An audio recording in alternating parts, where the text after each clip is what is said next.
Fellas, it's a brand new year, and you know what that means? It means another one of my infamous top 10 games. This time, of course, the top 10 games of 2021. Now, this time around, I'm going to be trying something incredibly different with one of my videos. I'm going to try and shorten the length of the overall video. Now, whether that's going to work or not, we may have to see. But as far as things go, we're trying a different format. We're trying, different countdown. Not going to be putting the full trailers in like I do previous years. So whatever this new format looks like, if you fellas like it or if you don't like it, please give me a shout down in the comments whether you like this new style or not. Because hopefully, I want to shorten that thing. I don't want another feature-length video, but knowing me, you'll probably know right down here if it's feature-length or not. But anyway, let's get going. Before we start off this list, most of you will know that beforehand we gotta hand out some honorable mentions. First one we're gonna go through is a goofy little game called Spookware. Now I gotta confess that I really friggin' love playing the WarioWare games. Not only is Warrior just a cheap Japanese ripoff of myself, but to hang around for a few hours at my buddy's place, stealing his 3DS, and completing a bunch of goofy minigames is just a fun little experience. So you take that concept and give it to one of the guys at Dread XP, known for doing horror-oriented game jams, and we get a wonderful little game in Spookware. To put it simply, it's a WarioWare, but instead of completing minigames as a way to scam people out of their money, you're really just a trio of skeletons going on a goofy little road trip, and every minigame is horror film or game-oriented, such as complete the skeleton, find the papers, and beat Nosferatus at cards, and so on. It's a cute little aesthetic and makes for a wonderful homage to a lot of horror films and games that I hold really dear. So for a little 2 to 3 hour experience, it's something that fulfilled its purpose and put a giant smile on my face. I really do enjoy and like the game, but I just don't quite like it enough for it to be in the top 10. If this was a top 11 video, then yeah, sure, maybe it might have made it in. But with that, let's head on to our next honorable mention, which is of course going to be Mass Effect Legendary Edition. I'm just gonna say that any year that I play through all 3 Mass Effect games, that experience itself is probably gonna be one of my favorites that year.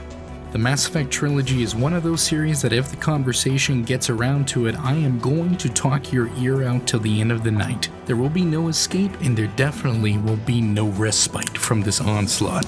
It is in essence a space opera that takes place in the late 2100s where you take the role of Commander Shepard, and you're tasked with finding and stopping Saren, a giant bird alien creature that really hates humanity, and then several even bigger villains after that, though I'm not going to spoil them any further than that.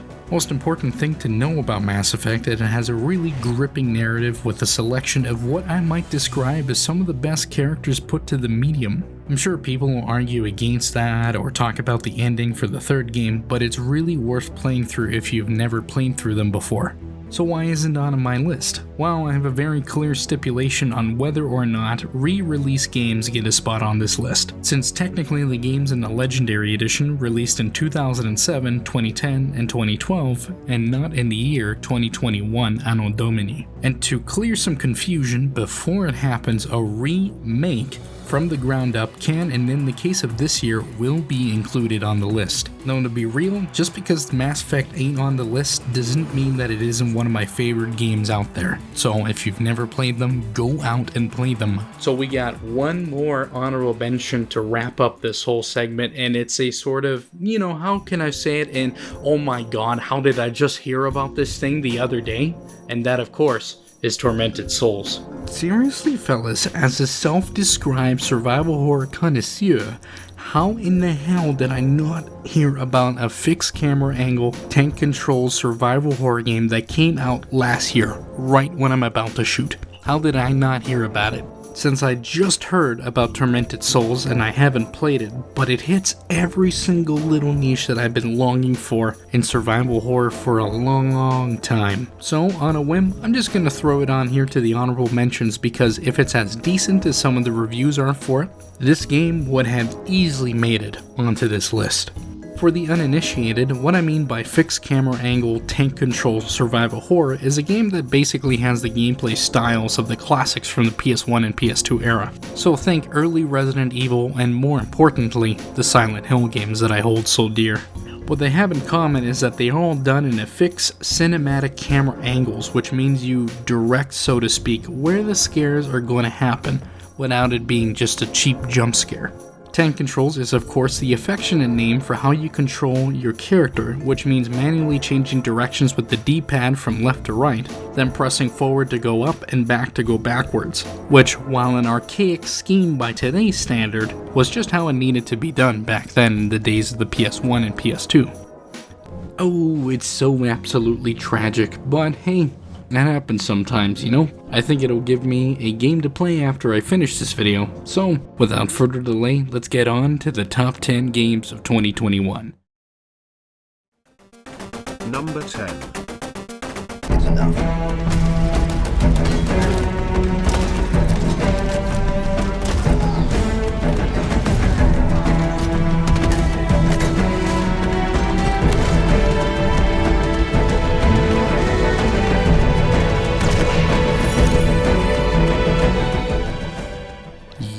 Yeah boy, Halo is back after a long delay with Halo 5, and it's quickly, though with some flaws, looking to be the greatest of the 343 games. That, while isn't really saying much considering the quality of 3 and 4, it is at least a step in the right direction.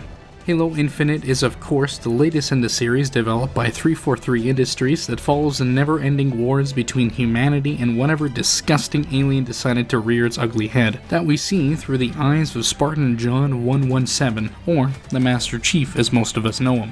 This time around, Chief is on Zeta Halo fighting the... Hold on, let me grab my notes here for a sec. Let me see, they're fighting the, he's fighting the Banished. Who the hell are the Banished? Okay, turns out that the Banished are in fact a faction of Covenant remnants that were on the Ark that somehow made their way back to the Milky Way galaxy and became the UNSC's largest threat since Cortana and the Created, which in turn were the biggest threat since the Didact and his Prometheans, which in turn were the biggest threat since the Covenant in the original trilogy. I'm starting to see a pattern here, but we'll get on that for later. Before all of this goofy story business, the part that matters the most with any Halo game is whether or not it's satisfying to play, and I can definitely say that this has been, at least in my humble opinion, the most fun Halo experience since Reach.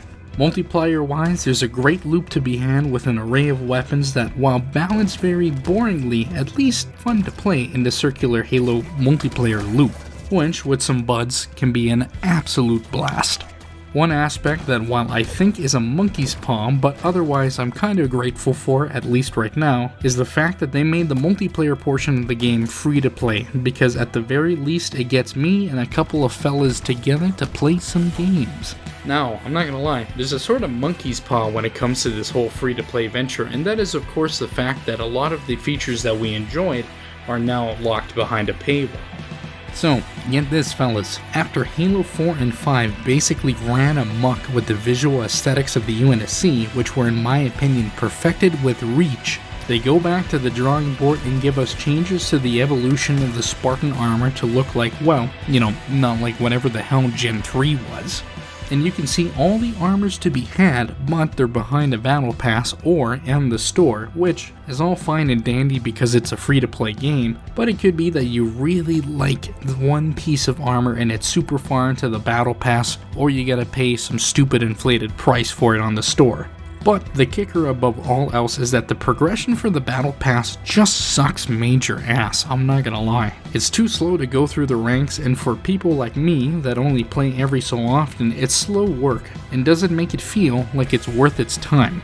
The one thing I will commend them for is that, just like the Master Chief Collection with the Battle Pass, is that if you don't get everything by the end of the season and a new season comes along, you can still just go back to that prior season and start leveling that up, which is a better way to do it at least, so that way you don't have a fear of missing out and you're going to buy a bunch of stuff or whatever. You can just do it at your leisure. Another thing I'm going to commend them for is that it seems at least they kind of care about the progression and trying to change it so far right now, but that is something that we're going to have to see for the future, so hopefully 343 kind of gets it in their head that this right now kind of sucks. But otherwise speaking, the multiplayer is just absolutely a blast to play through.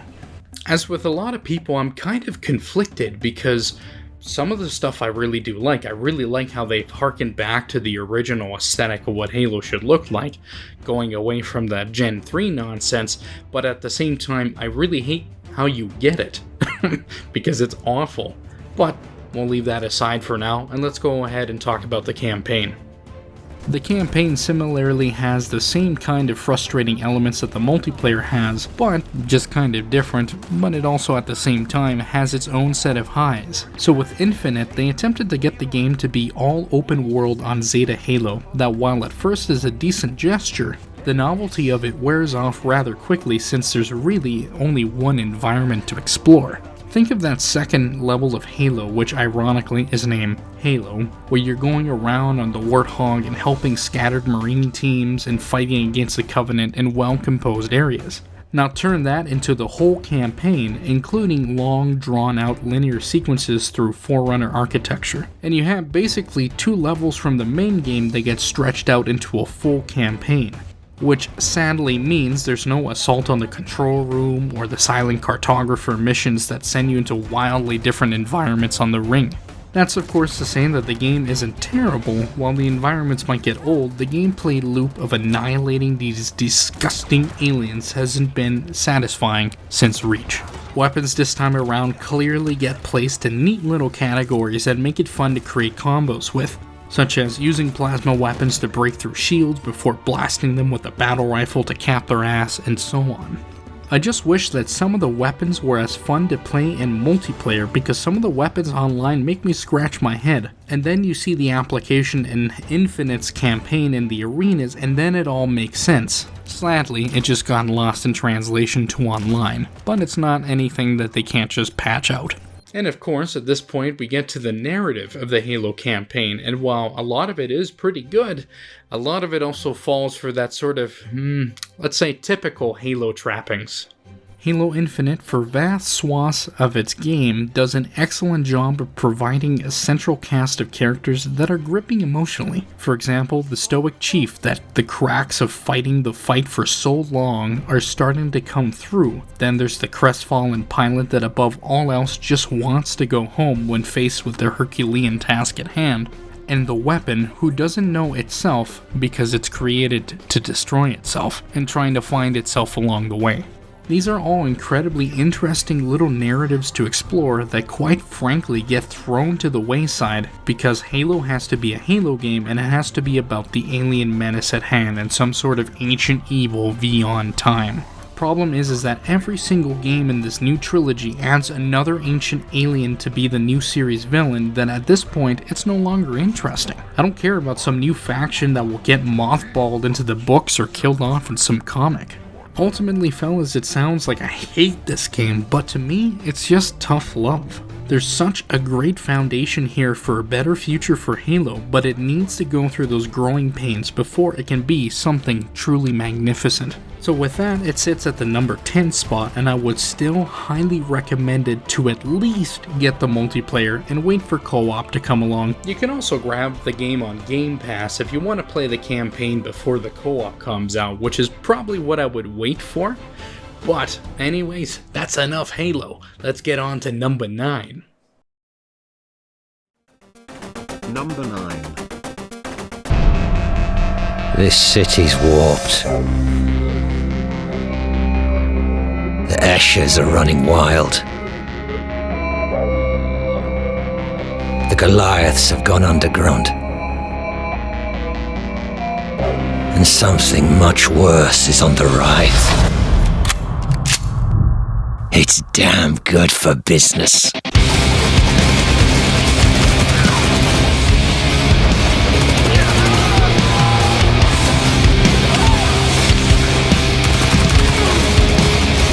Don't take it personally, friend. There are only 3 things I trust in this life.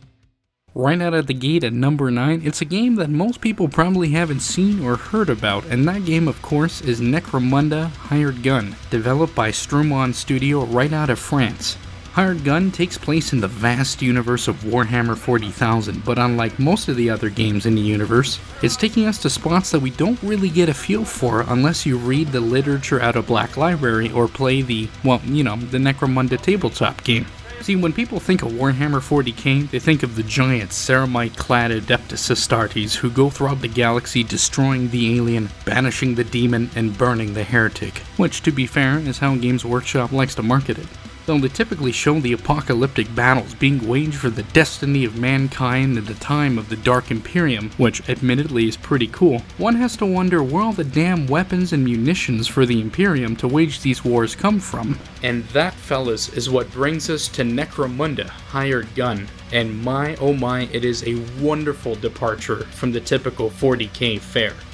Throughout the Imperium, there are worlds where entire spire cities rise out of the earth that reach towards the stars, many kilometers above the distant wasteland of the surface, and in these spires are where billions call their cities home.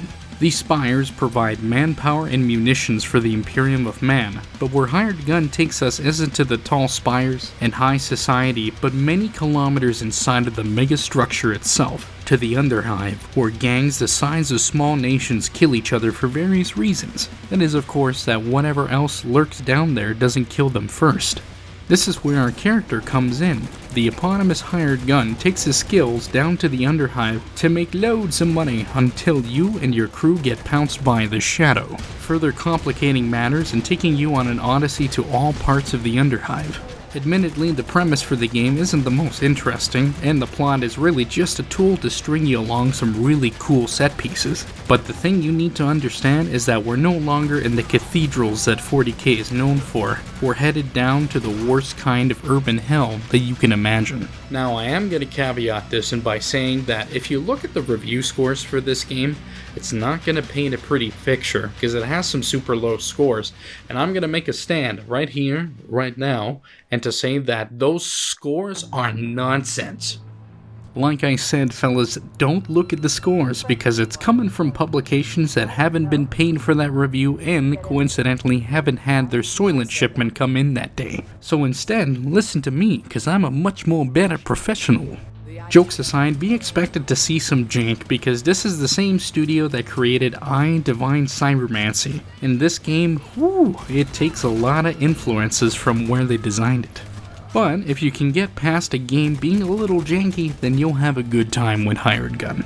One also has to recognize that this isn't id Software and Doom. This is a small developer out of France, so the gunplay and movement isn't going to feel as satisfying as some AAA options, but even then I enjoyed it more than the shooting in Battlefield 2042, and that's as AAA as it frickin' gets.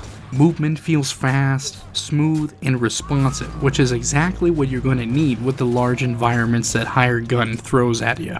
With it, there's a variety of mechanics that complement these areas, whether it be wall running to get across chasms, a double jump mechanic to get to those extra highs bing wahoos, and then, most importantly, in what seems to be a new trend in shooters, a grappling hook that will zip you to new heights. Don't expect anything too crazy with the grapple. This isn't Titanfall where you can use the momentum to your advantage, as you can only go from point A to point B, but for most applications that is going to be just enough.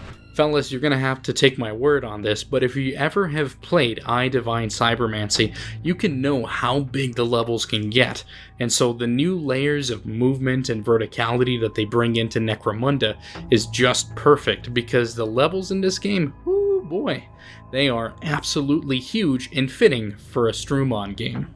Levels in Necromunda are absolutely massive. You'll go through entire sequences of the Underhive where you fight in bustling manufactorums, abandoned tunnels that seem to be bored out with drillers the size of Arrakis sandworms, and trains to fit the cargo for billions of souls.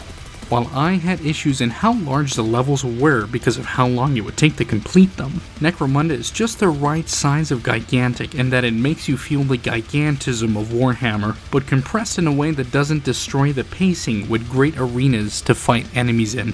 Some of my favorite levels are the absolutely massive train where the arenas you fight in are these giant grain carts that are the size of entire hangars. Another level that really stood out to me was one descending into a Genestealer cult's lair that is labyrinthine and goopy as all hell, making you feel like you're going down to the 9 hells in the wreckage of a long-lost ship built over thousands of years ago.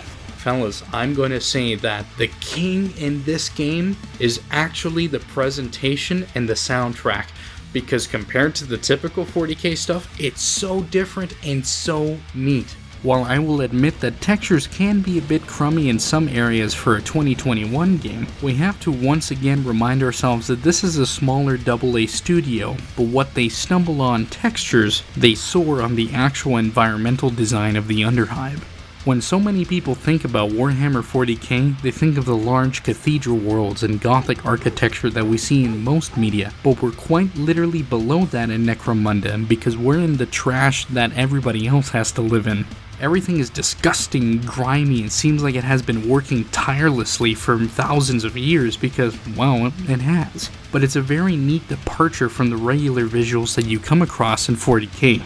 Like, one of my favorite things to see in the game is this little Mechanicus shrine where the guy you buy certain upgrades from resides. The silhouette is very much Eastern influenced, almost like taking something out of Divine Cybermancy. Until you take a closer look and you see all the typical iconography of the Adeptus Mechanicus. It just all blends together so well.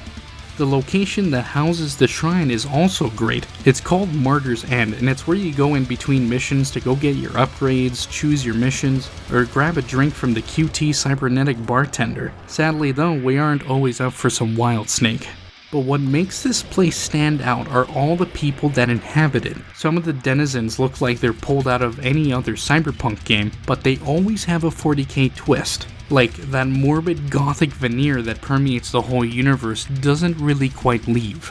And just like the visuals, Necromunda takes the typical 40k soundtrack and turns it on its head and makes it something completely different. And by God, the composer Olivier Zucchero does an exquisite job. We usually think of the large, bombastic choir music and orchestra that permeates all of 40k. Barrages of brass for the Astartes, chanting for the lost souls of untold billions, and sinister organs for the catastrophe that the forces of chaos will unfold. Olivier Zucchero, on the other hand, knows that for what Necromunda is trying to be, that these typical tracks are not going to work, and should be left for the other games. The combat themes are these powerful metal chugs that really exemplify the meat grinder quality of the Underhive. You're not going to get your skin flayed as if grabbed by Night Lords, but you're going to be ground into goo by the onslaught that is the gangs that they're throwing against you. And when the dying, dies out, you get the atmospheric tracks that range anywhere from the guitar picking that wouldn't be too strange in the Wild West, to my favorite being some of the amazing synth work applied to Necromunda. But of course, let's hear the game speak for itself. Oh, second best? Wild snake. Ah, you found something good down there, huh? No. Something I need to forget. Ouch. You want to push those memories out with something useful? What have you got? Nah, I got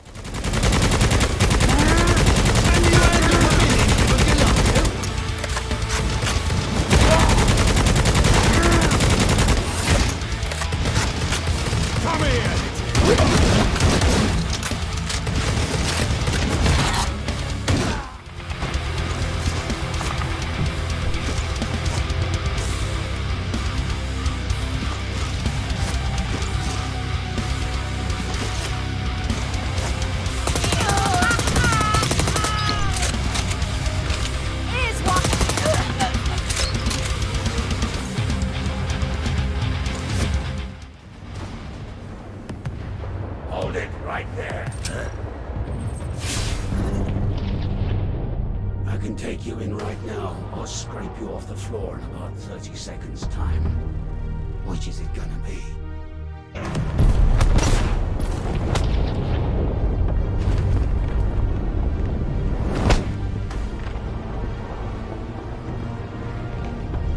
So there you have it, fellas. If you're itching to play a 40k game in a part of the universe that's not really looked at, and to also scratch that Titanfall 2 itch that you've been waiting for a long time, then I would absolutely go ahead and give Necromunda Hired Gun a run for your money. Number 8. Confronted by this evil will, your own cries out. Let's do this! Look out! We've got incoming! Showtime! Well, fellas, it's another year, and of course we're gonna get another Persona spin-off, and this time around it's Persona 5 Strikers, the latest in Fatlis's line to line its coffers, but this time it's a little bit different since they got some help from Omega Force, developers of the Dynasty Warriors franchise. Now, I'm not gonna lie in saying that most of the Dynasty Warrior spin-offs from other properties tend to, in my experience, be god-awful. Like, man, I don't even want to think about the travesty that is Dynasty Warriors Gundam or the Berserk Musou. So, to alleviate some feelings out there, let me just say that taking the Musou formula and applying it to Persona is actually a lot more fitting than one might think. But before we get into it, what even the hell is a Musou game? To really simplify it out there for the fellas that don't know, and I apologize for the fellas that do, because I'm probably going to keep saying this wrong throughout the rest of this segment, but a Musou game is basically a hack and slash game where the player is a character that fights through hundreds of enemies and eventually through the course of the game through thousands of enemies with relative ease. Though the occasional boss fight will come along and change that right up. And while seemingly this might be repetitive, the key to a good Musou game is to make the gameplay incredibly enjoyable and worth playing with a variety of different characters, which is what Persona 5 Strikers does an exquisite job of doing. Details on how this game actually ends up working we'll get to soon, but before that, let's talk about the premise of Strikers. Persona 5 Strikers takes place about 4 months or so after the events of the original Persona 5 and brings the whole gang together for the best adventure these goons in high school could hope for, and that is, of course, a summer vacation. But of course, it wouldn't have been that easy, and the gang soon figures out that there's an anomaly with the metaverse, which, quick aside, I almost feel sick to my stomach having to utter those words.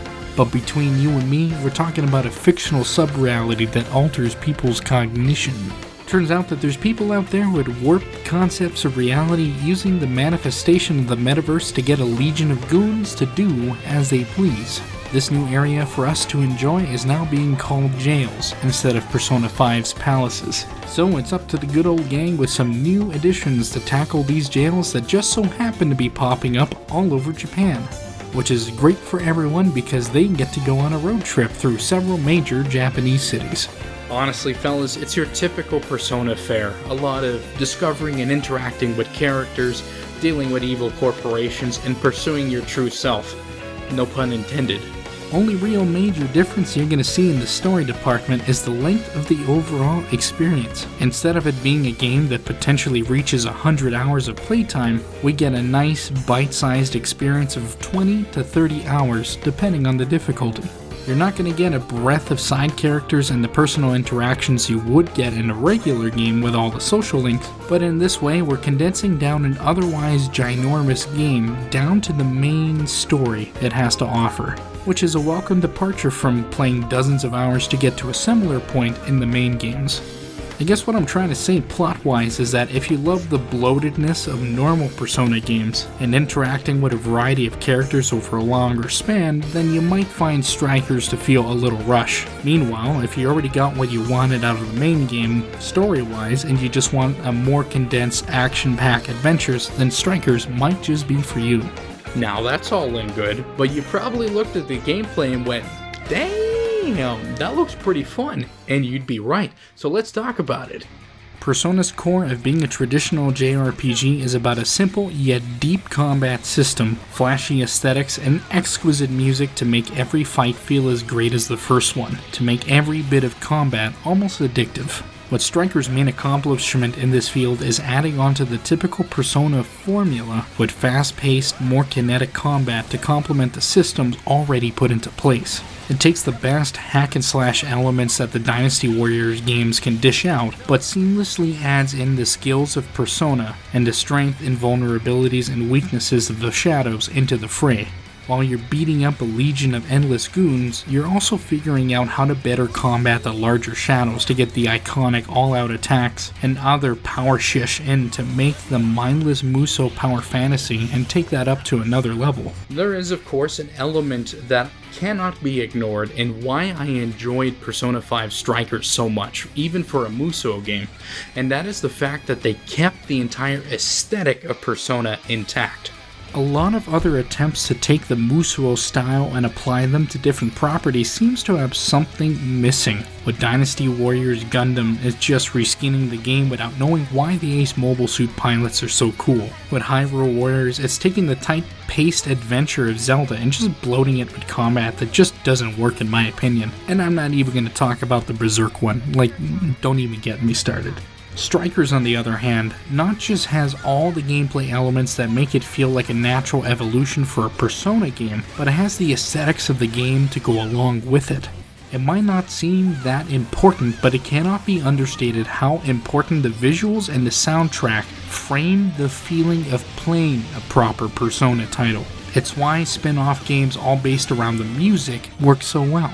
And just like its predecessors, Striker's visual and sound are world class. While the gameplay keeps you entertained, it's the all-out attacks and Lin Inaizumi's vocals that make you want to come back for more. While some of the tracks might be ones for Persona 5, they're all remixed in ways that fit the frantic, constantly evolving combat of the Musuo game, making you feel like you're in the middle of these sometimes apocalyptic brawls. And oh boy, we haven't even talked about the new tracks that make their way to Strikers, which, from listening to me just speak, you probably assume they're pretty great. And goddamn fellas, I'm gonna say these new songs are boppin'.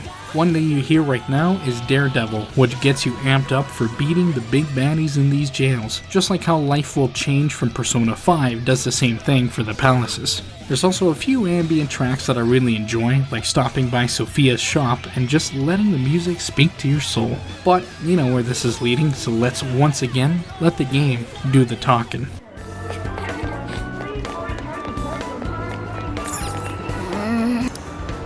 Welcome! That's cool. Here you are. Thanks again. Thanks a lot.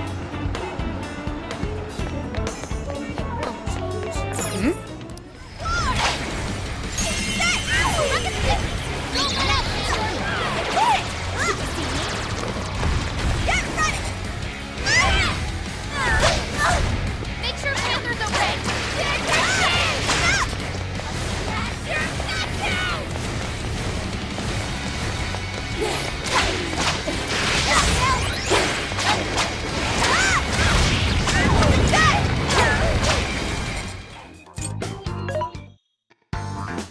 What are you looking for today?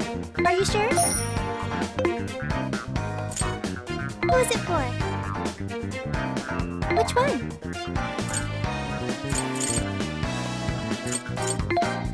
You want this one? Do you want to equip that? Put it to good use, okay?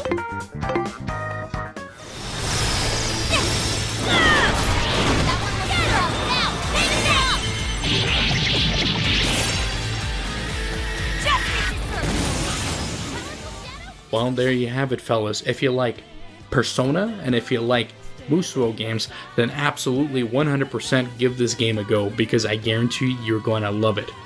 But that being said, now that this game is ported to PC as well as Persona 4 Golden, here's to hoping that Fatless will eventually port the rest of the Persona catalog onto PC. Number 7.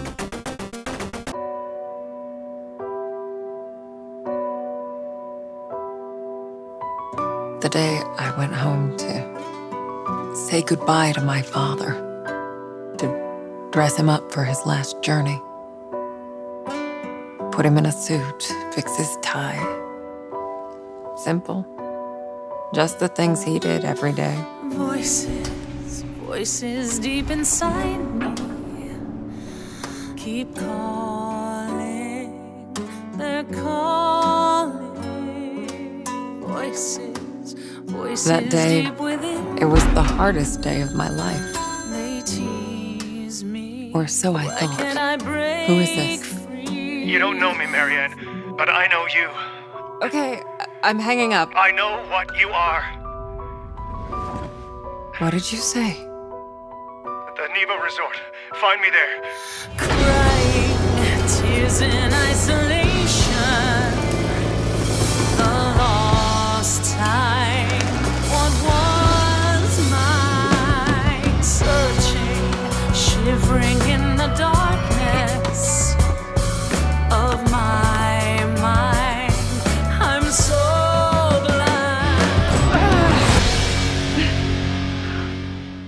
coming in at number 7 is a little game that people seem to have forgotten at the beginning of last year, and that is, of course, Bloober Team's latest release in The Medium. Bloober Team, for the fellas out there that aren't familiar with them, are a studio out of Krakow in Poland, most well known for their Layers of Fear game, a duology of psychological horror games, and a minor game known as Observer that is my personal favorite out of their bunch. Now, I'm not gonna lie, I'm not a huge fan of Layers of Fear, but I really did enjoy The Observer. But this game here, The Medium, takes everything that Bloober Team has learned and puts it into one nice big package. The Medium makes use of their home turf and some shared experiences among the development staff, and decided that the game should follow a woman named Marianne, who lives in 1990s post-Soviet Poland, who has a peculiar ability. Marianne is special in the sense that her soul is split between the land of the living and the spirit world where the dead and otherworldly spirits inhabit, which leads us to her profession and the title for the game, her being a spirit medium. Soon after the game begins, Marianne is summoned by a mysterious caller to the Numba resort, which is a workers' lodge during the Soviet days that had a terrible massacre, and it is up to her to figure it out and learn the truth about her ability. This task ain't going to be easy because of not just the desiccated shape of the resort, but also the influence of malevolent beings in the spirit world, because when they said there was a massacre, you know some bad juju's gonna stick around long after. But of course, before we get ahead of ourselves, let's talk about a few cons, and that's basically that the gameplay style that the game has and the horror elements, or should I say lack of. Like I just mentioned, the gameplay isn't something really to write home about. It's your typical horror adventure game puzzle solving for the most part, with some explicit horror moments thrown throughout it. Which comes to probably my biggest gripe that I have with the Medium, and the game just isn't spooky enough for me, and that's the problem I have with most quote-unquote walking sim horror games. See, when your horror game doesn't have any combat, then to me, there really isn't any tension beyond the first few moments. But after you understand the mechanics of the game, then it's not really spooky anymore. Take Amnesia, for example, a game that I really enjoy the atmosphere and setting, but the monsters just don't do it for me. When you can always run away from enemies and hide in a closet and it works 100% of the time, well, it's not spooky anymore.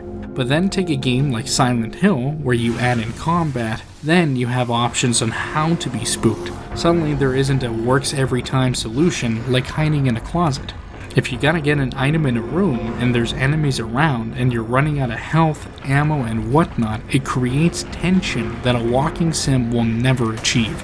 Do you risk it all in combat fighting the enemies, or do you risk it all trying to run in, find the item in the spooky, poor lit room as quickly as possible to spare your inventory? When you're tasked with that, you end up doing something probably in the middle because you're so spooked once you actually meet combat. That to me is such a prime horror experience, and with such a cool, grotesque world, it's a shame that Bloober Team didn't add in any combat to the Medium. So, while there's no combat and the spooks aren't quite there, and the story's good enough to get you going along, the real star of the show when it comes to this one is the presentation of the Medium, as well as its phenomenal soundtrack. Let's start off with the most obvious, which are the visuals and the truly cool and unique style that Bloober Team has done with the spirit world, because the entire aesthetic of it is inspired by the surreal, apocalyptic art, and forgive me Poland bros, of one Zadyslaw Beksiński. Beksiński was an artist born at the end of the 20s that spent most of his adult life in the Soviet-occupied Poland, and for better or for worse, it reflected in the art that he created. Most well known for morbid, dust-desiccated vistas that seem to corrupt the world around us. The art is honestly striking in the same vein that H.R. Giger's art, where you could easily take inspiration from this and create worlds from it, and Bloober Team has done just that with the spirit world. The spirit world, for most of the game, occupies half of your screen, which is genuinely stunning to look at and admire. It's such a desolate, corrupted representation of where our souls go that it gives me the heebie-jeebies just thinking that I'm gonna look like the spookies that show up in this game when I die. And the dual nature of the real world and spirit world also reminds me a lot of one of my favorite horror game franchises on the planet, and that is of course Silent Hill. that frequently throughout the games you'll go from the normal foggy Silent Hill to the rusty, corrupted Otherworld at the drop of a hat and the sound of a siren. Thankfully, fellows, that is not the only Silent Hill connection that I'm gonna make with the medium, because for the soundtrack, they actually got Akira friggin' Yamaoka himself to come in and do the soundtrack. This is going to come across as major fangirling, but the second that I heard Akira Yamaoka was going to do the soundtrack with Arkadiusz Rejkowski, I was fully on board with the game. You have this perfect blend of these two talented composers that seem to really work well together. Rejkowski has these great ambient tracks filled with dread that eventually throw out some synth to tie it all together. Meanwhile, Yamaoka brings out his droning tracks that raise hairs on your neck, only for it to end with signature guitar tracks. And while sadly I won't show anything as to not spoil the experience, I will say that there is a great addition of the soundtrack that I didn't expect till I heard it, was the inclusion of Mary Elizabeth McGlynn. If you're a Silent Hill freak like myself, hearing those tracks really put this game on a whole new other level. You're probably thinking to yourself here, I'm starting to see a pattern in why I like this game so much. And I'm gonna be real with you fellas, this game, even though it has no combat, has been the closest we have gotten in feeling, in my opinion, to a Silent Hill game in a long time. I'm gonna confide with you fellas, this might sound real silly of me, but there's this song at the end that plays during the credits that is a proper Akira Yamaoka and Mary Elizabeth McGlynn track that after playing through the whole experience, it hit me in the heart that somewhere deep down out there in the world, there's still a little ember of Silent Hill. The medium for me, while being wholly original, was that ember of Silent Hill, and I held it closely to my little heart, making sure that this little flame wouldn't die out. And even though it might not be the best game that came out this year, it is wholly deserving of being on this list just for giving me that tiniest little feeling of Silent Hill that I haven't felt in so long. You can grab the medium on PC, the new Xbox console, and I think here pretty soon on PS5. And I would highly recommend that you play it. Maybe wait till it gets a little bit cheaper, because I don't think the whole experience is worth it at $80 Canadian or 60 euros. But I'm just going to say, if you got a chance to play it, go right ahead and play it. Number 6.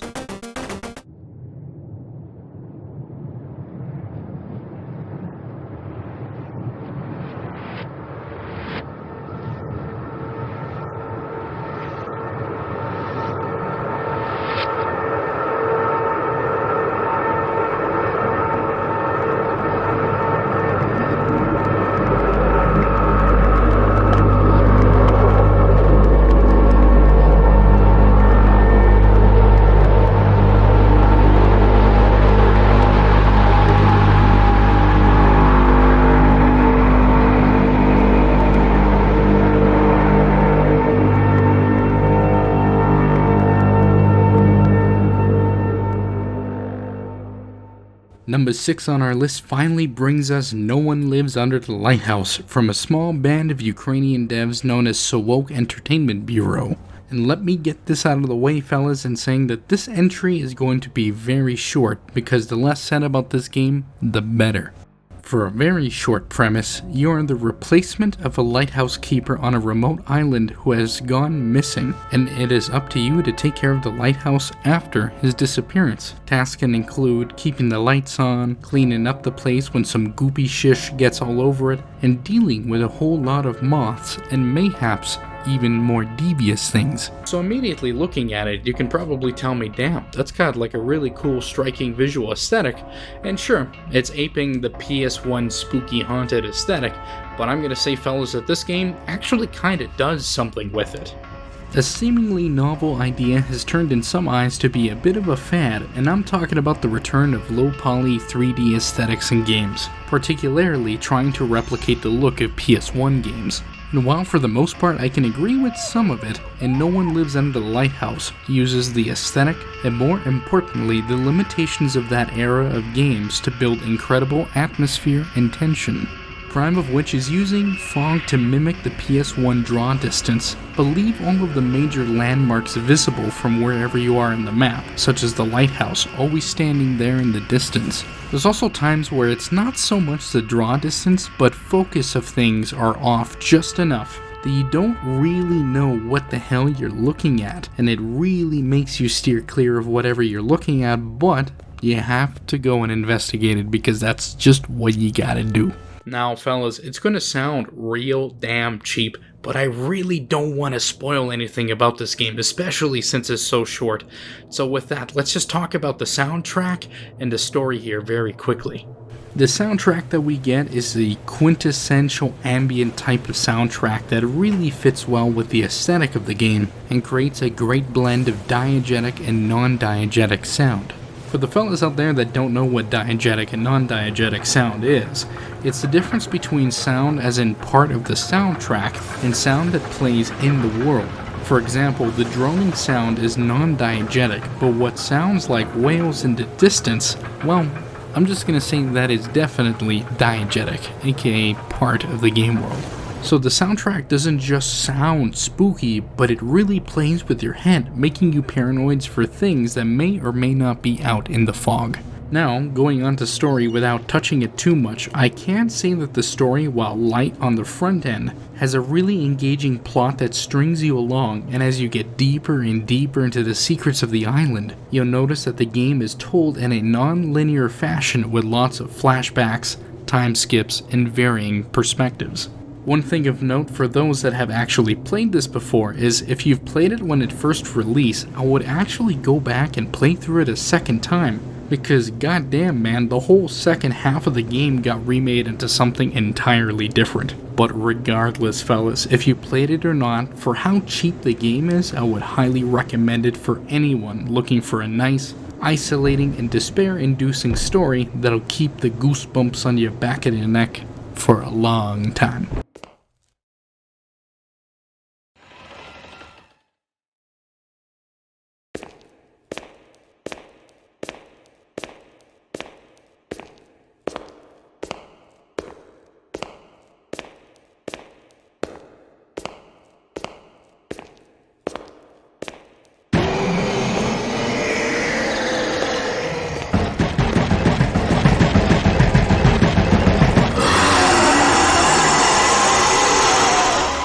And there we go. That is No One Lives Under the Lighthouse. And if you want a little companion piece with it, then I would go watch The Lighthouse, directed by Robert Eggers, which is a wonderful companion piece. But we're going to have to leave it at that and head on to our next game at number 5. Number 5. Salve, friend.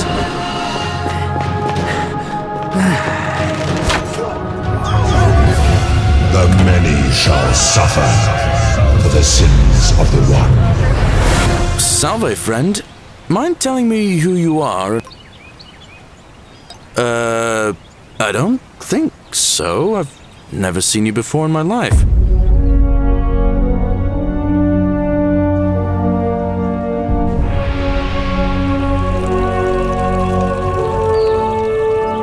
If even one person commits a sin here, every last one of us will die. Somebody in this city is about to break the golden rule. Sooner or later.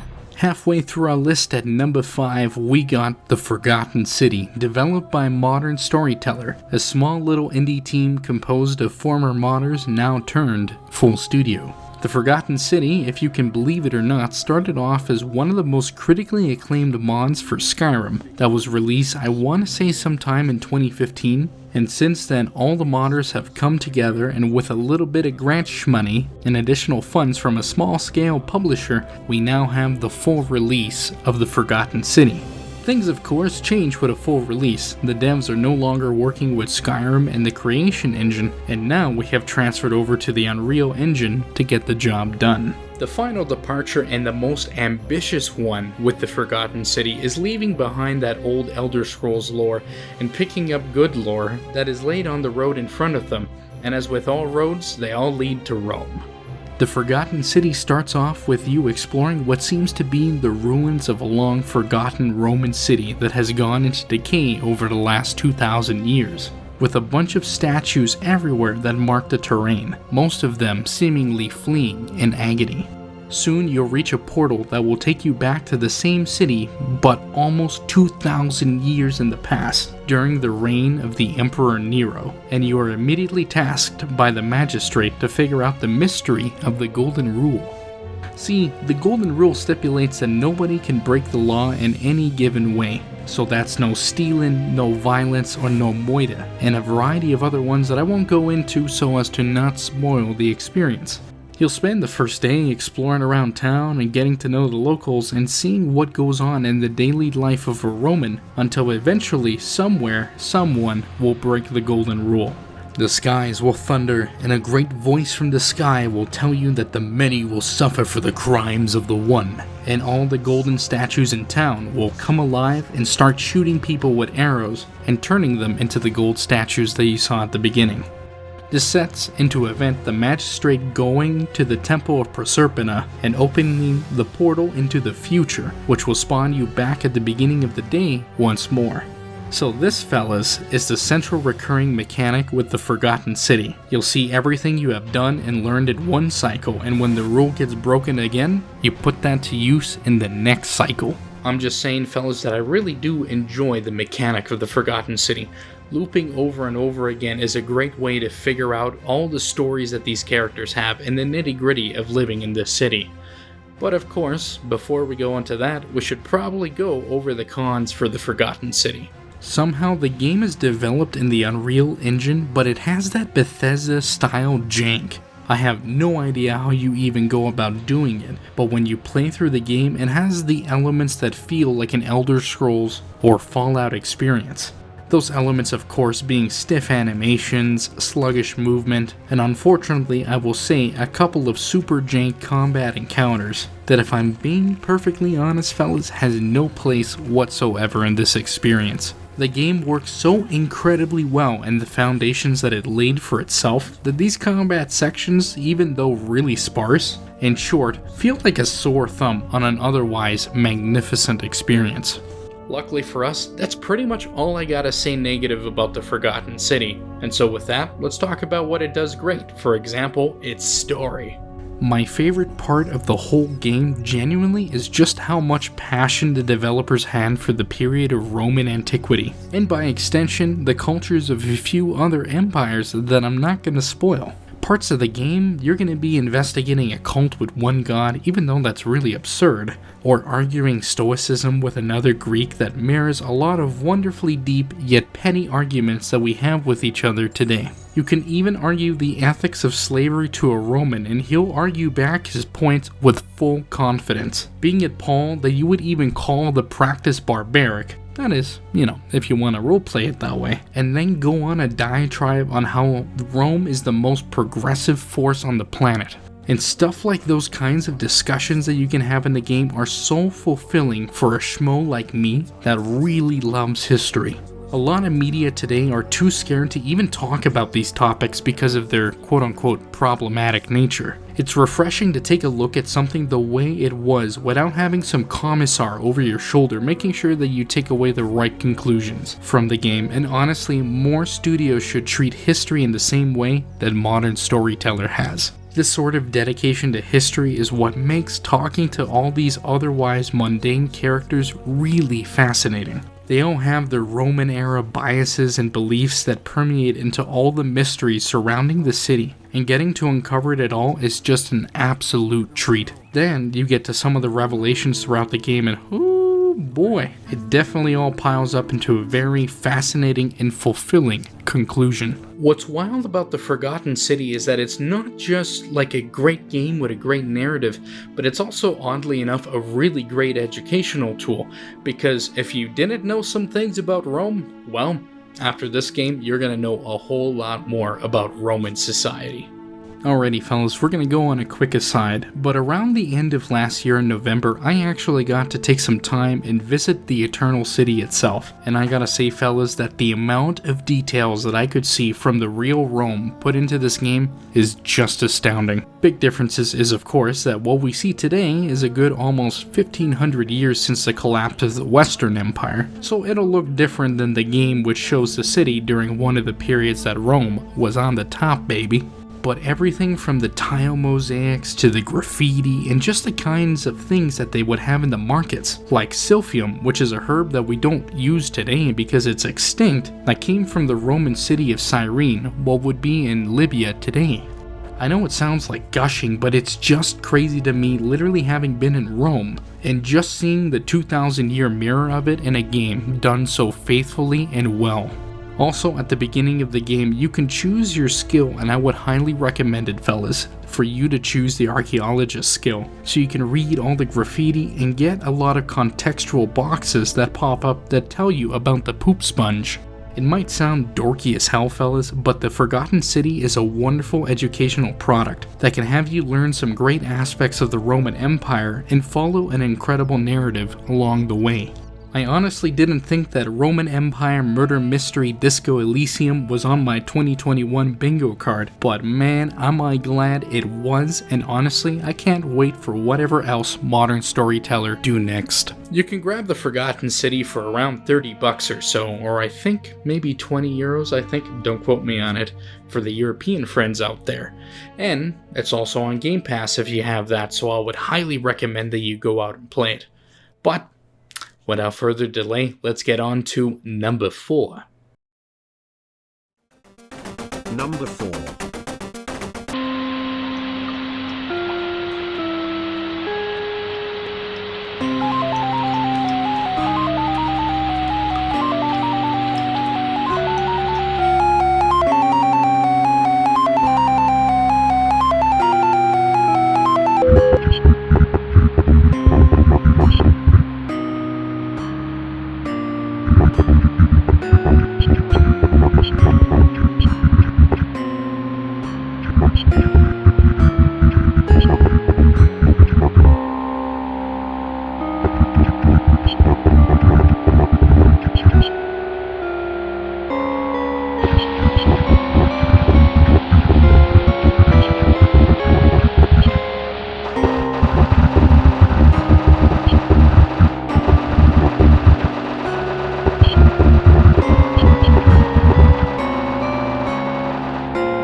You're probably sitting there and wondering, Tom, you didn't even say anything in the intro. And the fact of the matter is that, like, man, I don't know. I don't even know how to introduce the Cruelty Squad, so might as well just let the intro do all the talking for me.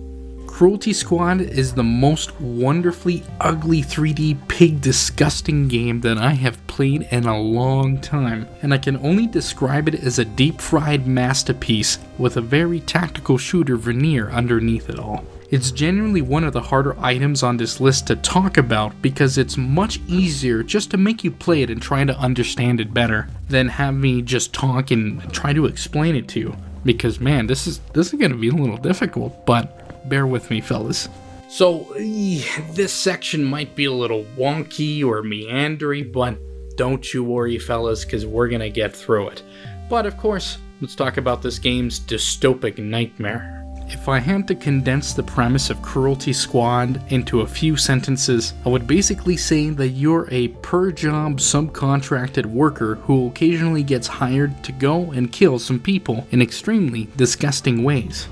So in that sense, you're basically like an Uber or Bolt driver, except of constantly depreciating the value of your car to ferry around drunk goons. You're depreciating your own soul to go kill some execs. It of course takes place in an equally horrific future cyberpunk dystopia, where you feel down on your luck from recently quitting your last public governmental death unit, and feel a whole lot better when your boss from the publicly traded cruelty squad calls you to tell you how sad and pathetic you are. From there, you're thrusted into a world that, if you're not a Pizza Palace Rewards member, you'll be shot on sight, you'll quickly discard your brain matter for room for a Vulcan gun in your head, and trade leftover organs on the commodities market. I know it's a little bit to explain, but let's go over something a little bit easier to explain, so let's talk about the gameplay.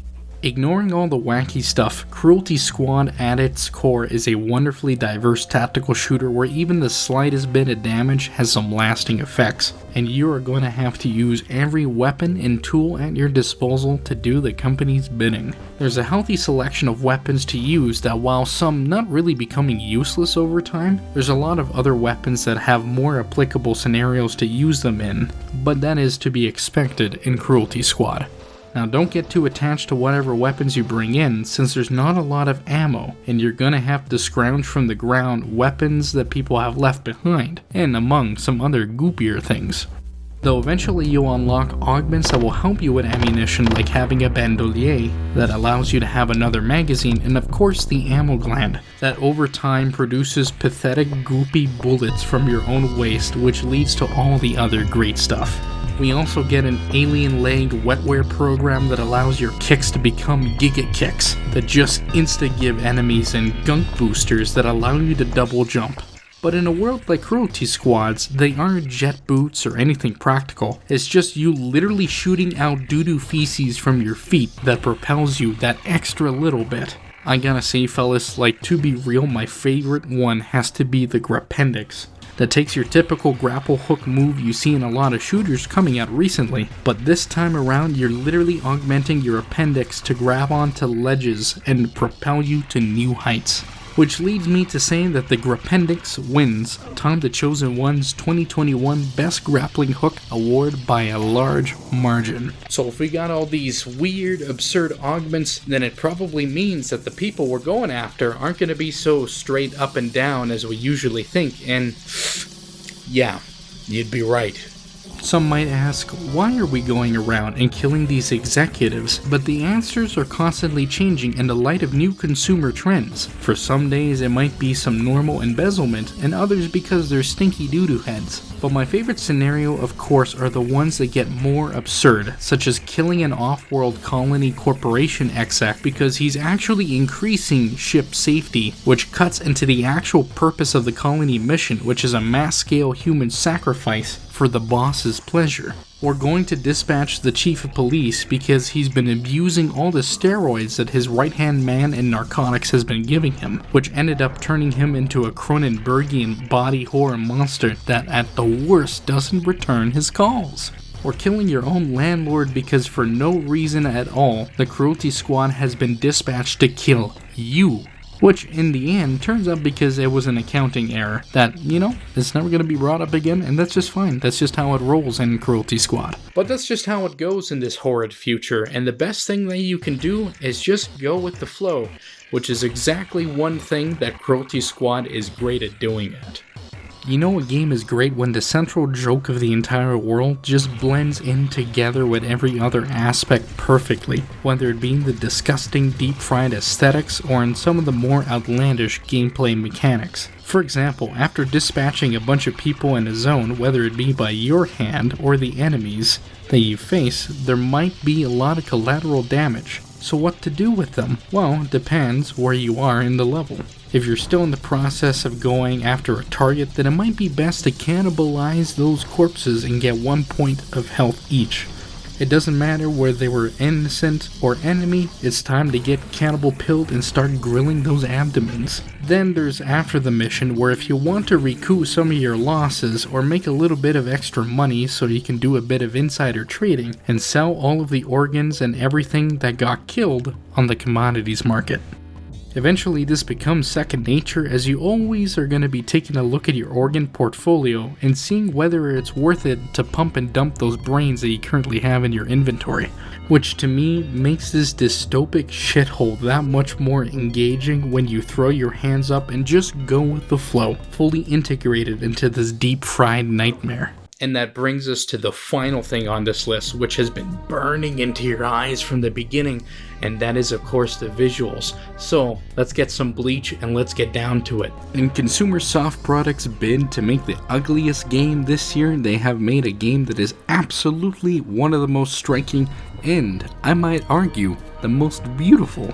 But there is an order to this chaos. Over time, you're going to learn the visual language of the gorilla doors and the horrendous stretch words used as a textured wallpaper. So even with this mess, everything that is really important is still easy to read. You are amazingly enough not going to have any real visual mess problems playing this game, apart from the initial rejection your brain is going to give you. And with how I initially looked at the game, I have to say it is a triumph because of someone who's got red-green color blindness. There's so many other games with a normal aesthetic that should get color grading things right, so the readability is there, but this game, even in its warpath to look ugly as hell, still creates a more readable visual language to some colorblind schmo like me than Battlefield 2042. So there you have it, fellas. Really don't know what more to say on Cruelty Squad. You're either thinking, damn, I kinda wanna play this game, or damn, I'm going to the company eye wash station to wash this taint right out of my eyes. And honestly, I wouldn't blame you either.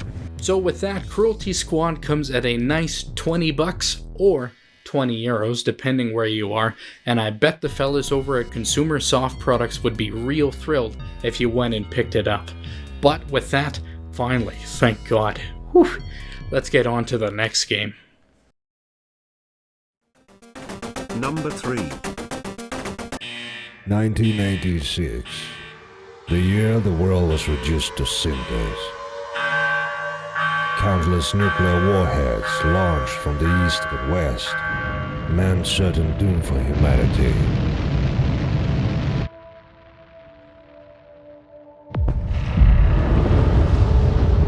But humanity refused to die. An irrepressible survival instinct, coupled with human ingenuity, meant mankind would not share the fate of the dinosaurs. And 22 years later, civilization began slowly to return to the ravaged planet. From the rusted, radioactive derelicts of the old world, new states emerge.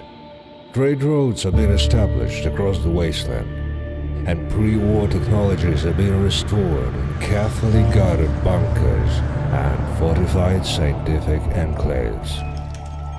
Humanity survived the apocalypse, barely, but now a new threat rises. Following off the heels of its main release in 2018, the fellas over at Atom Team have made Atom RPG Trudograd, an expand-alone that takes the experience over to the northern city of Trudograd and parts of the waste racked by extreme cold. This time around, our humble cadet from the original Atom RPG has been promoted to a major and has been tasked with going to Trudograd to unearth pre-war technology and figure out what looming catastrophe is going to occur in the north. I'm just gonna say, if you fellas want a more in-depth video on Atom RPG, let me shield over here. Come on, just between you and me. Let me shield the video that I did in October, okay? I'm gonna put it in the description, and I'm gonna put it at the end of this video, okay? Just between you and me, okay? To simplify and honestly do a disservice to Atom RPG, you can describe it as a classic CRPG modeled after the games of yore, like Fallout and Planescape Torment, and then you mix in a bit of that Eastern European influence like Stalker and Metro. So instead of traversing the wasteland of California or the American East Coast, we're going to a nondescript part of the fallen Soviet Union where the influences come from various different characters of the region.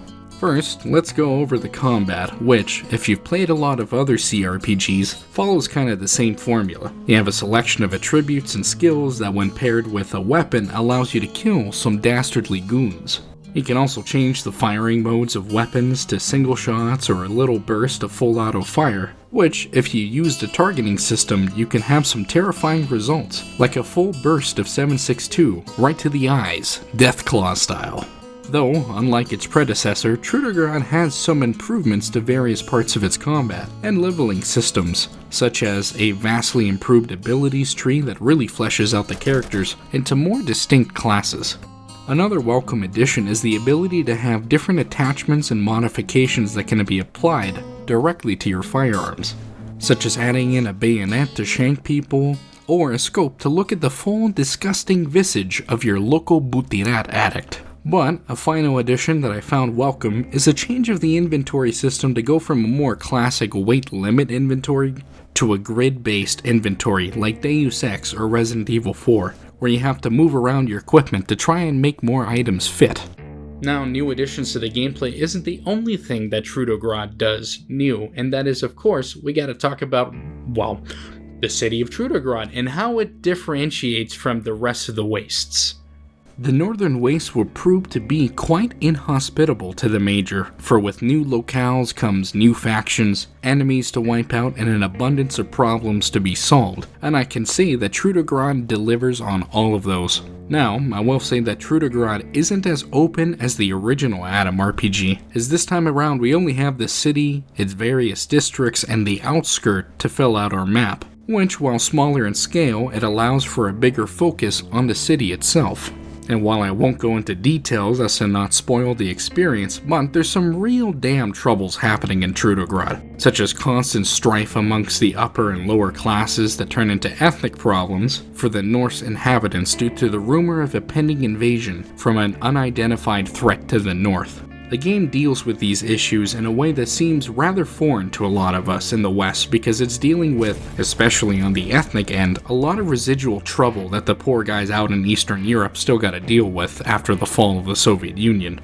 And to cap the section off, there's something that I've been looking forward to with Trudograd, and that is the inclusion of weirder stuff to the Atom RPG universe, so to speak. See, the original game I would say could be almost too generic for some, without any real out-there concepts to get people hooked on the world, apart from the writing and the different setting, but Trudograd introduces some strange sci-fi elements to make the world more unique. Now, it's not a huge, crazy departure from the previous game, because in the end, the strengths of Trudograd are the strengths of Atom RPG, and that is, of course, its writing, its interactions with the characters, and the variety of different ways that you can go about to complete quests.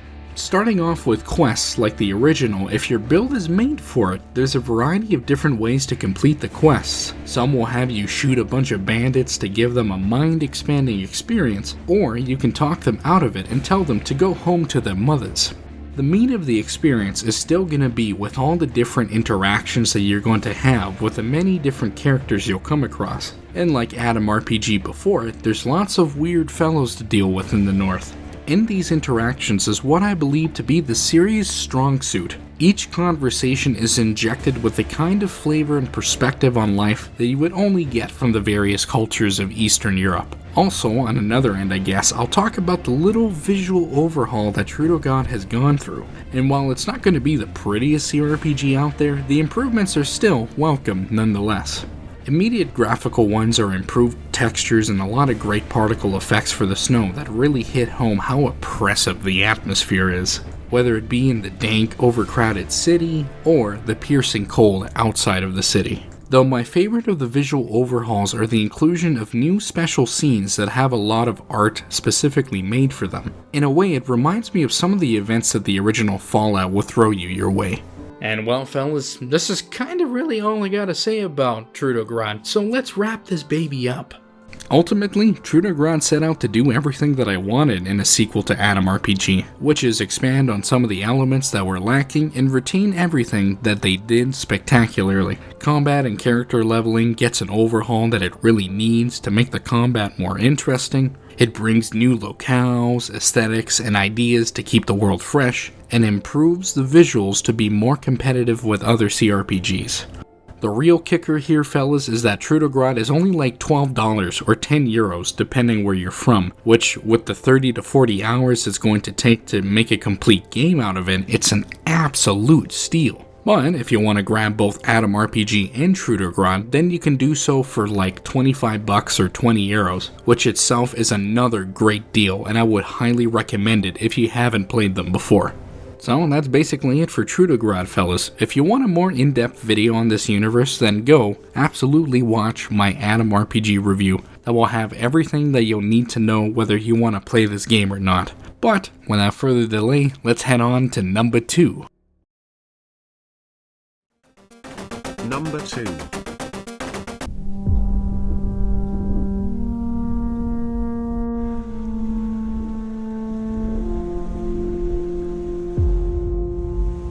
Car Kurdin, ja on zem vergai de piket je štau si keo.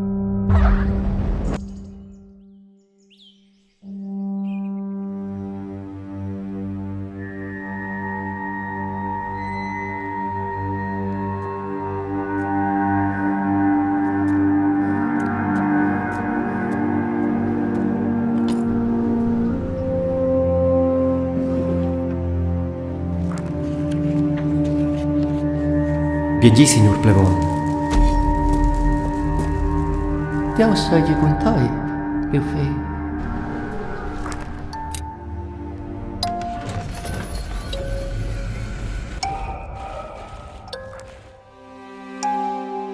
The second best game on my list starts off as it does for many great games, and that is receiving a letter that sets the events of the game into motion and brings us to the sleepy alpine parish of Mundaun. Mundaun is the debut full game by Hidden Fields, a small, passionate little studio out of Lucerne in Switzerland, which is headed by Michel Ziegler, who does a good chunk of the work in the game. The parish of Mundaun is in the Swiss canton of Grischen, or Grisons, and also known as Graubünden in German.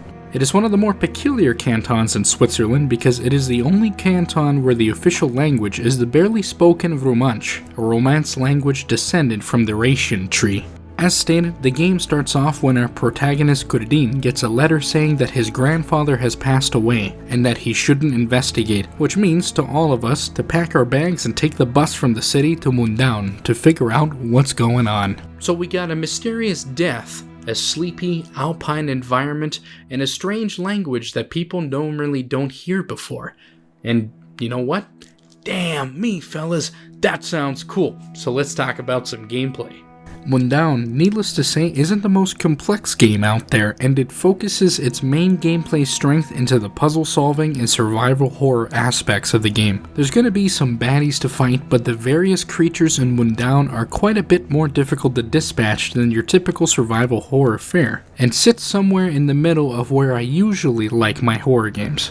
See, I pointed out earlier that survival horror games without any combat tend to be rather boring, in my opinion, due to getting used to how the enemies work and just not getting spooked anymore. What I mean by Mundaun being somewhere in the middle is that there is combat against some of the monsters, but you're not a fighter, and it takes a lot to dispatch your foes, so you have to be real clever with how you do it to conserve resources.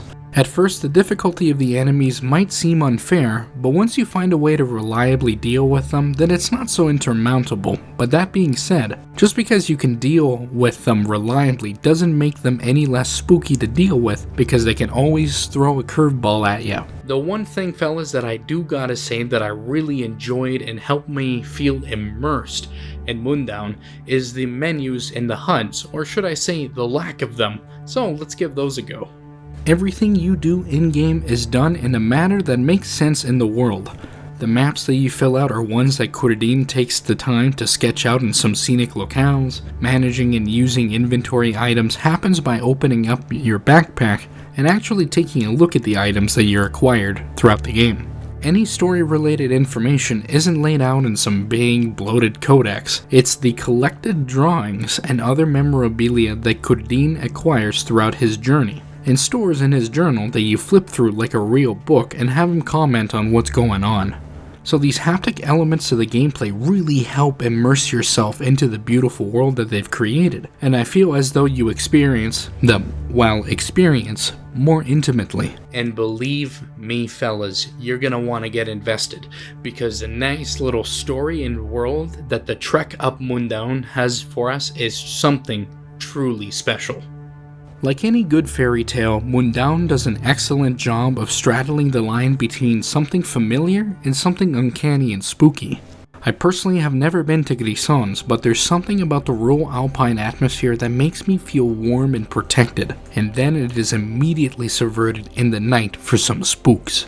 All the supernatural elements of Mundown take direct inspiration from local folklore, and it can clearly be seen in the enemies because instead of fighting goopy zombies, you're dodging the swarms of bees that fluting, ethereal beekeepers send at you, using your pitchfork to poke at reanimated corpses and bundles of hay, and using your rifle to maybe hit an Iceman. But what really cements the whole experience in my opinion and is the core of making Mundown feel so unique is the game's unashamed use of the Romansh language. Instead of just dubbing over everything in English and making it generic, Hidden Fields has gone the extra step to make the player feel like the outsider and Kurdin, like the local that he really is. That use of language really showcases to me all the heartwarming moments are genuine because it is something safe and familiar to Kurdin. It would have been easy and frankly lazy to be the outsider looking in this weird parish in Switzerland, but basing the main character from the area was a great choice to ground the overall experience.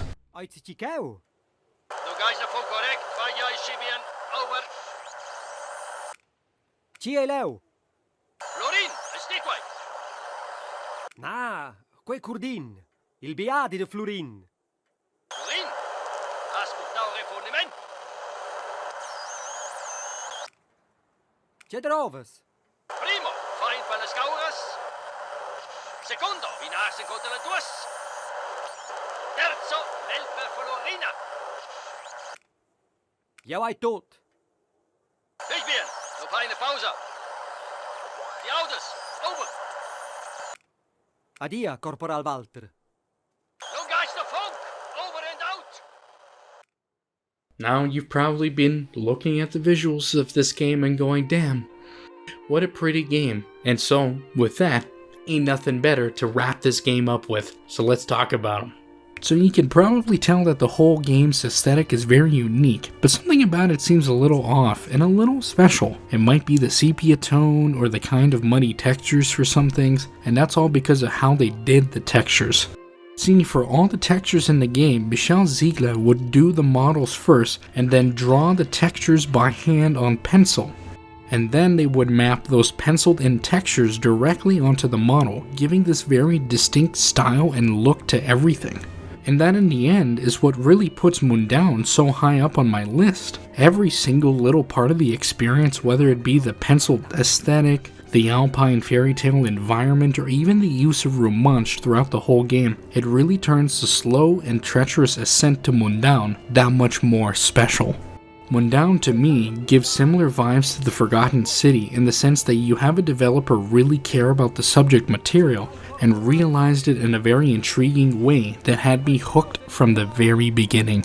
Difference is that for how some people might find something new and novel with the Forgotten City, Mundown has done that to me because of the entire history and culture of the Grisons canton is absolutely new to me.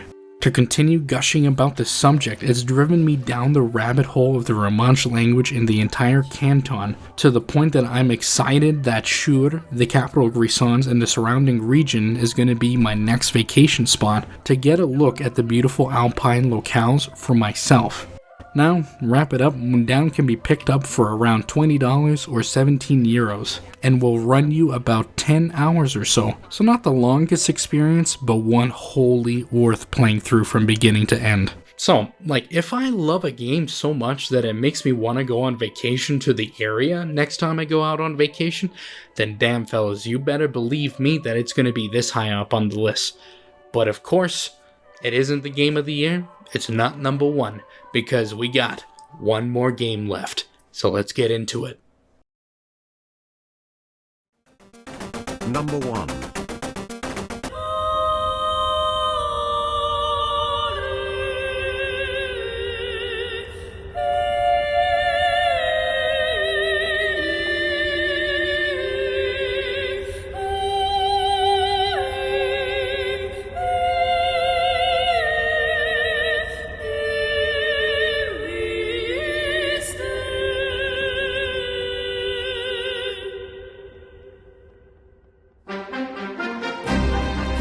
didn't save Yona, Weiss.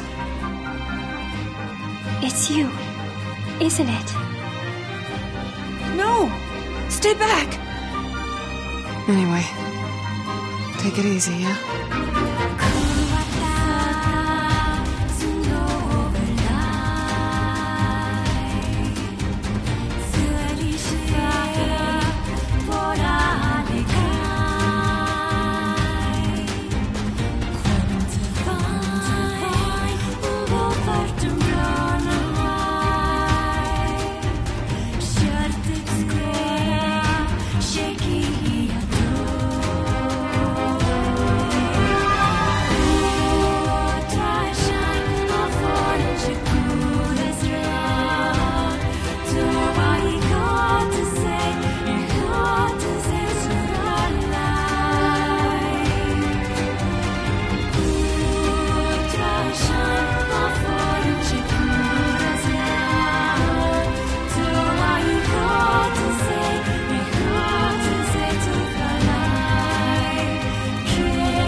Is this beast a shade as well? No! You've got to stop this! Tool hope to stand against the Shadow Lord. I don't want to hurt my friends. Kill him, you glorious bastard! I have a reason to live!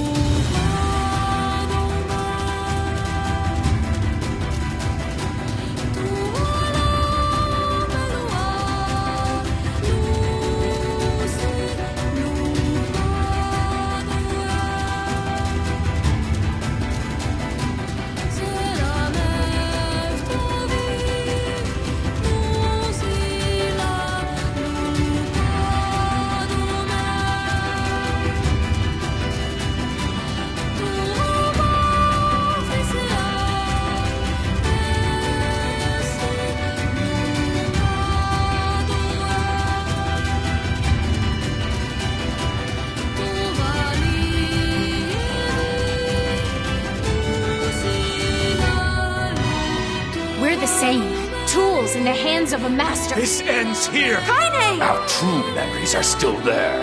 How dare you ignore them? We were hoping to put it off for 100 years or so. I shall fight by their side, now and forever. I'm tired of this world and everybody in it. But I'll become his sword one last time. No! Kaine! I'm going to save you! I swear it!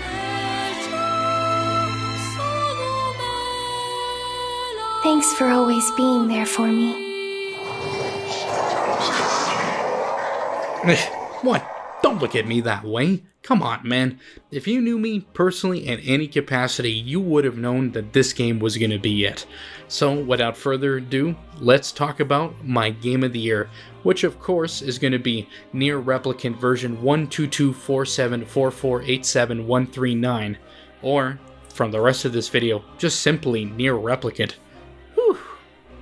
Nier Replicant, released in 2021 Anno Domini, is a remake of the original Nier, released all the way back in 2010 for the Xbox 360 and the PS3, developed by the maestro himself, Yoko Taro, known for the Drakengard games and of course 2017's Nier Automata.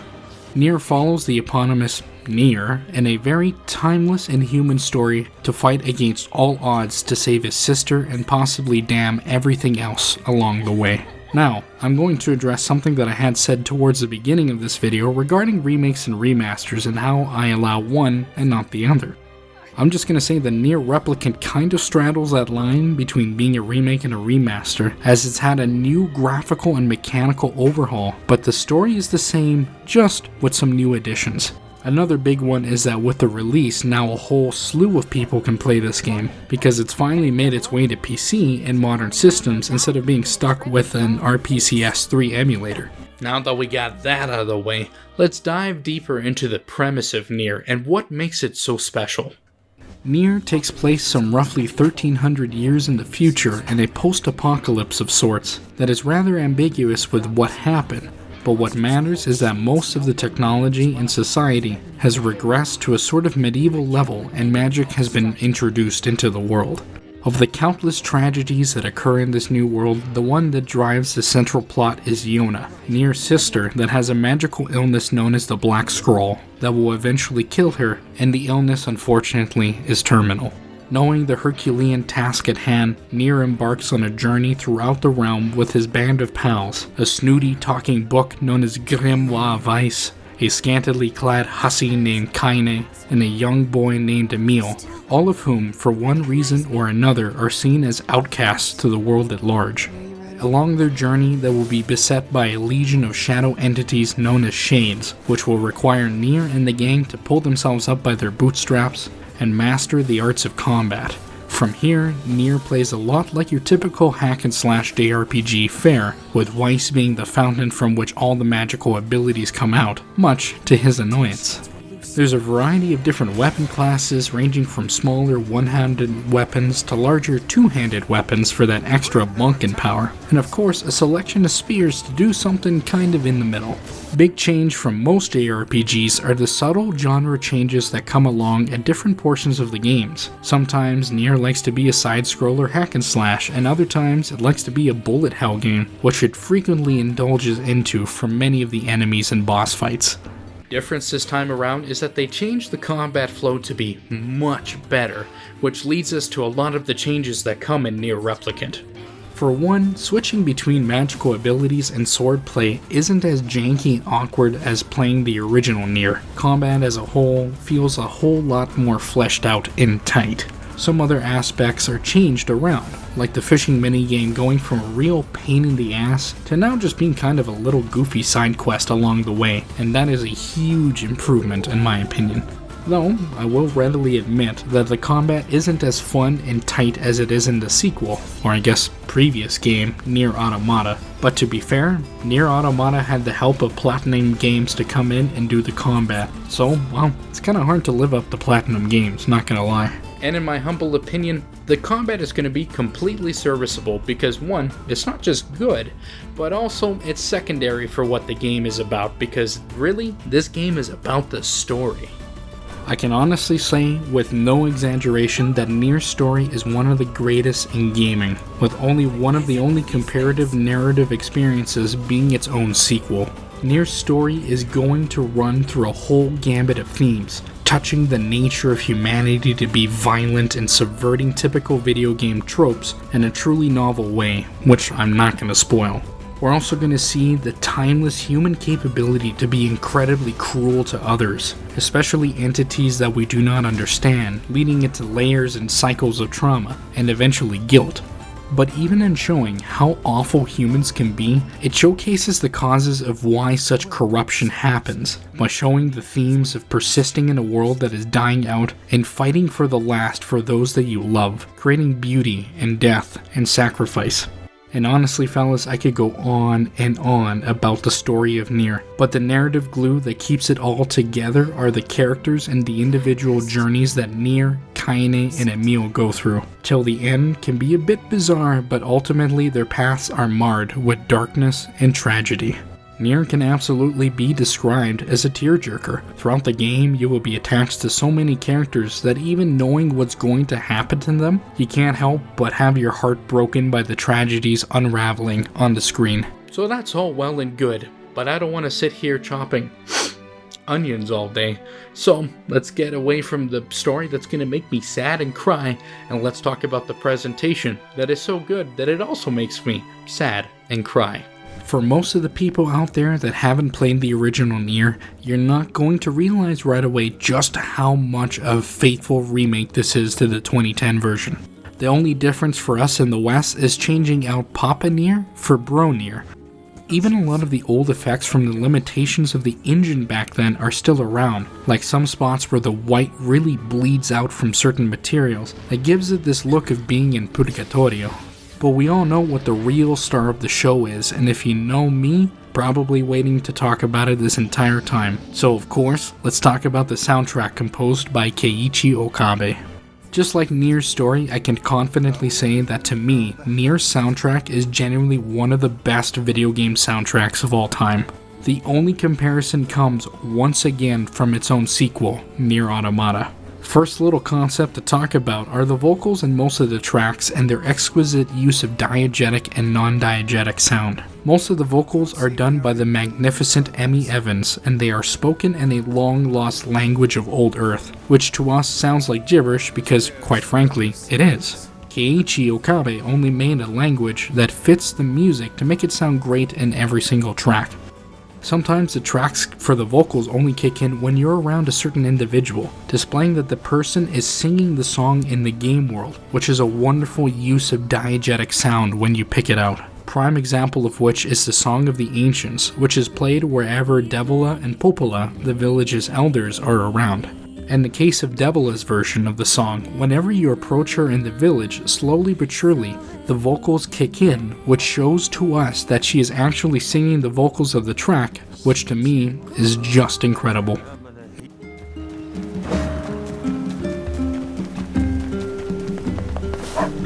Morning. Hey, Devola. You keep running around like that, you're gonna trip and fall on your face. I think I'll be okay, but thanks for the warning. There's no better sight than children in high spirits. It makes me feel young just looking at them.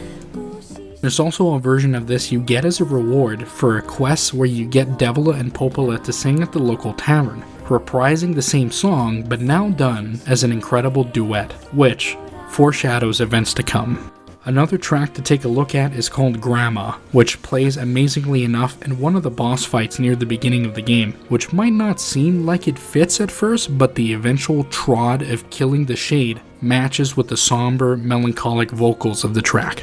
But one of my favorite tracks is called Shadow Lord's Castle, that it has this wonderful aura of unearthing a vast, ancient conspiracy and dealing with something so completely out of your league, which eventually crescendos into you actually combating this ancient conspiracy with the full weight of the world on your shoulders. And one final one to talk about is one of the new tracks introduced into the game called Fleeting Words, that really showcases the tragedy of the world and the futility for the enemies to make amends and understand one another. The soundtrack for Nier is a masterpiece for me because in every moment that there's violence, tragedy, and this dark world, there's also moments of beauty, serenity, and light that elevate the Nier experience into something truly special. So with that, we're finally getting to the conclusion of this list, and man oh man, it is amazing to me how amazing and wonderful Nier is all these years after its release, even to this day. Fellas, I can say without a goddamn doubt that Nier Replicant is so much more than the sum of all of its parts. It's a game that even though I've played it many times before, it still hits me in the heart like if it was the first time. With Automata, I would put the two Nier games as some of my favorite of all time, up there with other greats of the RPG genre, and I think with the incredibly human and tragic story that it tells, I think it's going to stand the test of time. Thankfully, now everyone can enjoy the game since it's not just on modern systems but also on PC, which means that we'll be playing this game for many years to come. If you like JRPGs, or hell, even normal RPGs, then this game, fellas, is a must-buy. And if you only had the chance to purchase one game from the last year, then I would go out and make Nier Replicant that game. If I were to review it, Nier Replicant would be the third game in Tomthechosen1 history to get a Masterpiece rating, as it's one of the few titles that, to me, transcends the typical game conventions and mark it out as one of a kind. If you want me to talk about this Nier in the future or do an in-depth video on it like I did with Yume Nikki or Dark Corners of the Earth, then leave a comment below or just give me a shout, whatever you like. Holy hell, fellas, we finally reached the end of the list, and I'm very proud to say that Nier Replicant is going to get the Tomthechosen1 Game of the Year for 2021. And with that, whew, I'm surprised that you people are still here watching. And really, I'm sorry it got as long as it did, but really, man, you know me. You know I love to gush about this sort of stuff.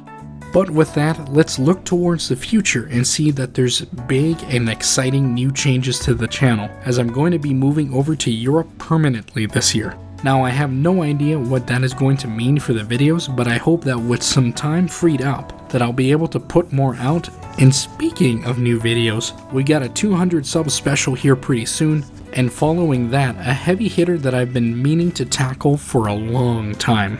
If there's any other games you guys want me to cover, put it down below or give me a shout, and we'll see what we can do.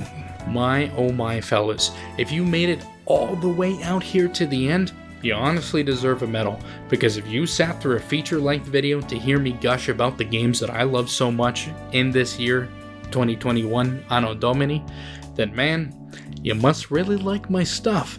And if that's the case, maybe I can entice you to watch the rest of the videos on my channel. They're a lot shorter and not so feature length, and also more of the meat of my actual channel and the stuff that I really like to talk about more. And if you like those, or if you like this video, maybe I can entice you to subscribe. That'd be real cool. But honestly, fellas, if you subscribed, I would love it, and it would mean the world to me. But since this is the actual end of the video, I'm just going to say that this is Tom the Chosen One, packing up my computer into my luggage so I can go back to the old world, and I'll see you guys next time.